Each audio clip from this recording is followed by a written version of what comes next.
All right, guys, welcome to episode 2 of Do As I Say, Not As I Do.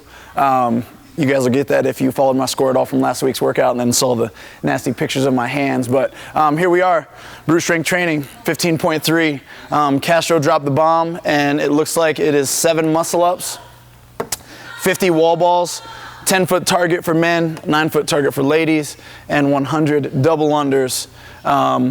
14-minute AMRAP, so as many rounds and reps as possible in that 14-minute time domain.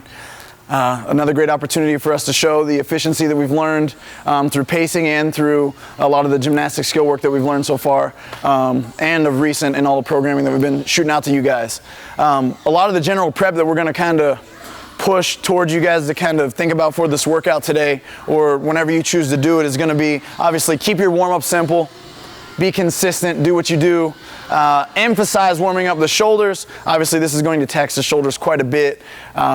Simply just holding the arms over the head for the wall balls. Obviously, the muscle-ups and then the double unders are going to be really what end up making or breaking many of you in regards to feel. How you feel finishing those double unders and how you attack the rings going into that next round is going to definitely start to separate a lot of athletes in their scoring.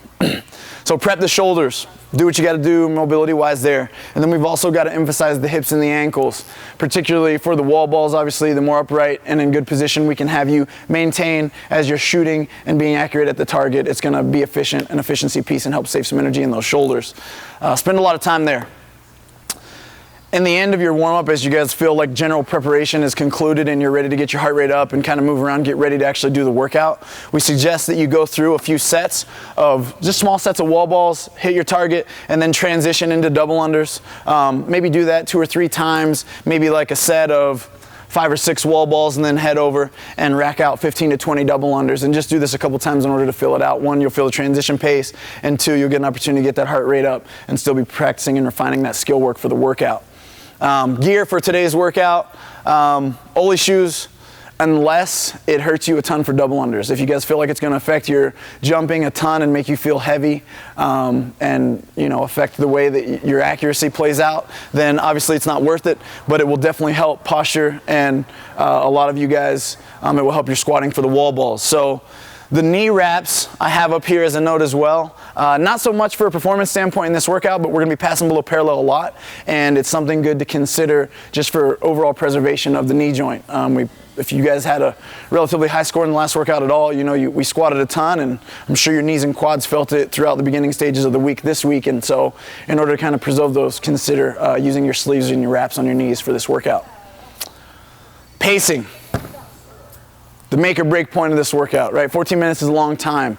You need to stay in your zone. Don't worry about what you see other people doing. Don't worry about what everyone else around you has going on. Don't worry about what you saw on the game show, right? Worry about what you can do, because this is what's going to dictate the outcome of the workout. For the muscle ups, generally we're looking to take about 5 seconds per rep. And that's if you're being pretty smooth and fluid. If you're a longer athlete, maybe between 5 and 6 seconds. If you're a smaller athlete and you're looking to just get reps done really quickly, somewhere between 4 and 5 seconds potentially. But this workout's all about efficiency, being 14 minutes. So we're looking at probably the 5 or 6 second window domain per rep. Most athletes with the capacity to do 10 to 11 unbroken muscle ups minimally will be safe to go out and probably do 7 unbroken on the first round. And that might even lead into round 2 for a few of the athletes that we've been working with. Now, for the majority of the athletes, I want you guys to consider a rep scheme of maybe breaking them into 4 and 3. Anytime you come off the muscle-ups in this workout, it's imperative that you worry about controlling the rings, right? The more time that we can cut down in regards to like adjusting the rings or looking up and waiting for them to settle so that we can jump back up, the better. So in that descent, if you do plan to let go in such a way that you're allowed to allow those rings to kind of relax, so they're as still as possible, just so that you can hop up and get to work when you're ready to. Another thing to consider, and might be kind of out there for some of you, and I don't know logistically how you can work setting it up, but there's no rule to how many sets of rings that you can have set up. So potentially, if you plan on breaking up every set, you might want to hop up, do 3 reps, have a second pair of rings directly beside you that are completely still, obviously, and then you can hop right to those rings and not have to be as concerned with the descent of the control of the rings on the way down. So that's just some food for thought. No rules ever set against how many pairs of rings you can work from in a particular workout. So definitely something you guys should consider. like I said, most of our athletes are going to fall in the category of splitting each set into about 2 reps. And that'll take care of the muscle ups. The big emphasis though is don't miss any reps, okay? No reps missed, and that means 0, goose egg, right? If you start to fail reps, you know that it becomes a bit of a mental block, and obviously physically you've reached that point of failure, and it's something that we can't afford in this workout. We start to see that setback, and it's going to cost you a ton of reps down the road. The fact is, missing 2 or 3 muscle ups and getting caught at those rings for an extra 20 seconds, imagine how many double unders can be accomplished in that amount of time, and that's going to set a large gap between you and other competitors in this workout. So minimizing those mistakes, particularly on the muscle ups, is going to go a long way. So no failed reps. Take your time, pace it out. You're not going to win or lose this workout there by excelling and going unbroken for long periods of time, but you can surely lose it there, I suppose. On the wall balls, 50 unbroken for most of you out the gate probably is not completely out of question. And again, this might lead into rounds 1 and 2. For most of our females, we're probably prescribing that we go, if you feel comfortable with 50 unbroken, that's great. 2 sets of 25 is not a bad venture. Obviously dropping that ball for a momentary time, minimizing the amount of time that it's on the ground and then picking it up and going right back to work can definitely save your shoulders a lot of energy. The ladies will get done with the wall balls faster than the guys. It's fact, right? They're shooting to a 9-foot target. Gentlemen, we're shooting to 10. So the time in the air is just a little bit longer, and it takes a little bit longer for that ball to travel back down to our hands. So with this, it's definitely worth it if you feel like wall balls are a particular weak point for you, even to consider going 5 sets of 10. Right, with obviously minimal rest. But consider that due to the fact that that's 5 times that you're able to drop that ball without guiding it down, and it's less time under tension under that load, 20 pounds or 14 pounds. Another thing to consider, obviously, and this has hopefully been developed in your skill work at some point along the way, but as you release that wall ball and you throw it up towards the wall, don't let your hands just linger here overhead, right? This is constant time, hands overhead. That adds up over 50 reps, and if you make it through multiple rounds here, we're talking 150, maybe 200 wall balls into this workout. If you're hanging here, that's a lot of time with your hands over your head. So every time you shoot that ball up, think about circling your arms back around and catching it right from your launch point each time. It will allow you just that slight rest every time where you get to release those hands down to your shoulder level. So consider, again, practicing that in the skill work before the workout, maybe when you're working on your double under wall ball transitions. For the double unders, we want as few unplanned errors as possible, right? So that means sure everybody's going to mess up the rope. If you guys watched the workout live, you saw there were quite a few errors on their first round. Everybody gets antsy, everybody gets geeked up, the adrenaline's pumping, it's strong. Usually you settle into a better pace the more fatigue that you get, and you just kind of settle into that smooth, consistent tempo that you've practiced so many times. So what I would consider is just be relaxed out the gate. When you get to that rope, take a breath, go to work. You want to make sure that we're, again, using that amount of time as much as we can anytime we're on that rope, because we're starting to understand that through the course of this year's Open and obviously years going forward, small mistakes go a long way, and every rep that separates you from a competitor is going to affect your score exponentially down the road. So consider just being smooth, breathe it out. If you do plan on breaking up the sets, make sure that you have it planned out ahead of time. Like on round 1, okay, I'm gonna try to get 100 done as quickly as possible.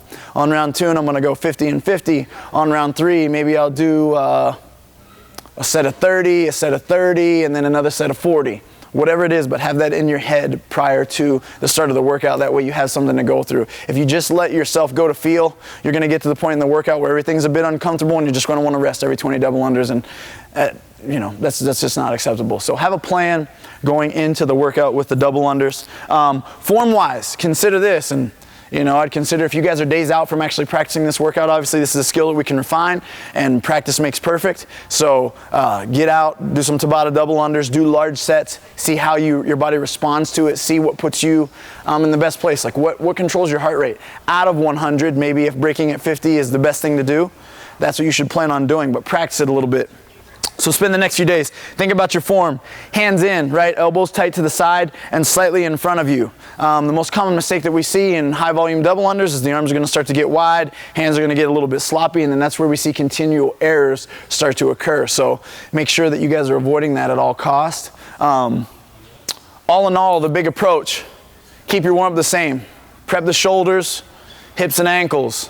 Mobility is key, so make sure that you're plenty warmed up before we go. In a 14-minute workout, your warm-up should be a little bit longer than that even said, right? If it's a short workout, we want to warm up a little bit longer. 14 minutes is going to allow you to get into a groove, but we definitely want to be spending at least 14 to 20 minutes prepping or warming up for this particular workout before we start. Wear your gear. If you got old shoes and you need them, wear them. If it doesn't affect your double unders too bad, knee reps if you want them. Pacing, minimize mistakes. Stay in your own zone.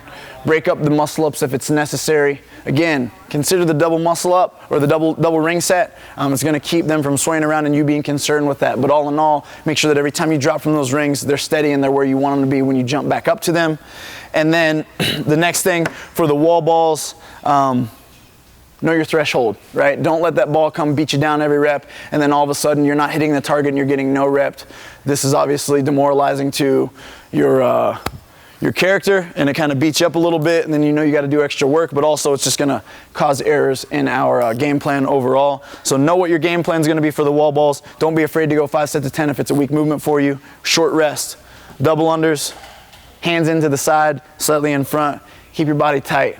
Everything moves as one unit here. Control your breathing. All in all, good luck on this workout, guys. It's all about pacing out the gate. 14 minutes. It's a long one.